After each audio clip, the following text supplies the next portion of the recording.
I had only one concern before watching F1 the movie. I love the sport of Formula One. I love watching a good movie, and I am a huge Brad Pitt fan. Would these three interests come into conflict with each other or not? Was my only concern before watching F1 the movie.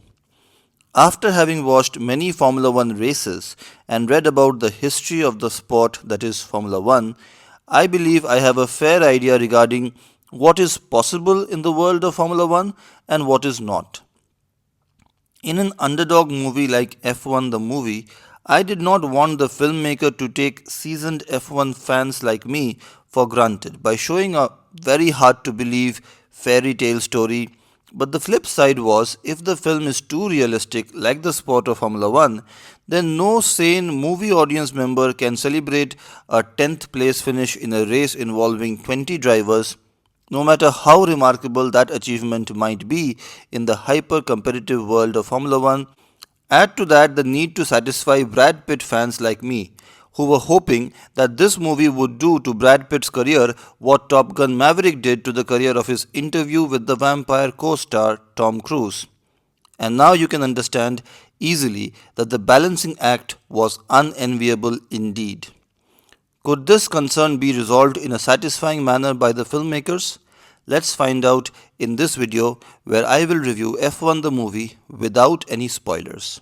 The first thing that really popped out to me when I was watching F1 the movie was the scale of the production credits. Who wasn't there? Apple, Warner Brothers, Brad Pitt's Plan B, Jerry Bruckheimer, Stefano Domenicali, Lewis Hamilton himself. It is clear that one of the objectives of this movie is to make Formula One even more popular in the United States of America. Drive to Survive, the Formula One documentary show, is already a big hit for Netflix, and it was referenced in F1 the movie.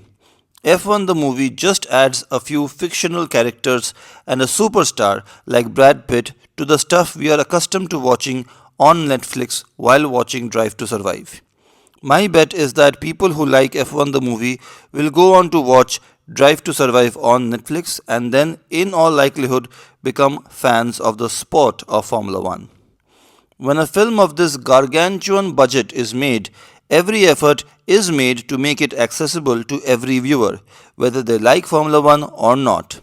When the plot deals with the intricacies of Formula One, it was interesting to see the attempts made by the cast and crew to explain Formula One in simple terms without dumbing it down to an extent that would upset the core audience of the movie, which is, of course, Formula One fans.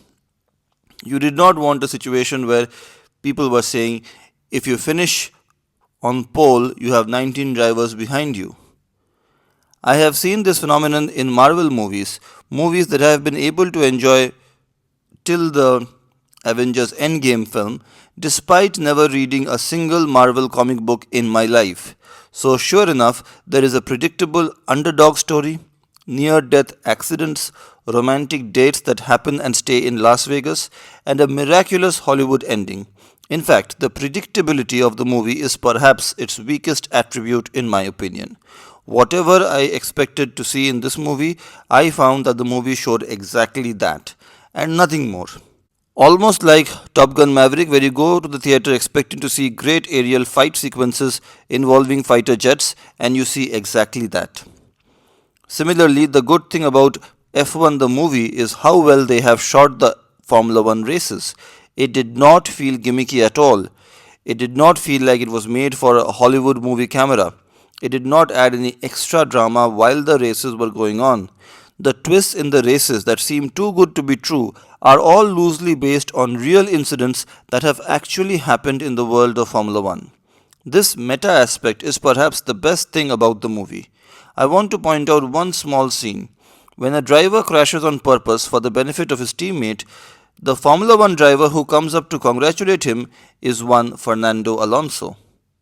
Formula One fans would not miss this key detail. F1 the movie works in large parts as it does not go too overboard with either the Formula One jargon or the rags to riches redemption arc of the main character. It keeps the right balance in marrying the realism of Formula One with the suspension of disbelief that every good movie should be able to achieve seamlessly. If you like Formula One, if you like Brad Pitt, and if you like a good old fashioned Hollywood underdog story, chances are you will definitely like F1 the movie. In India, it is available for rent at the time of recording this video on Amazon Prime Video for 499 Indian rupees.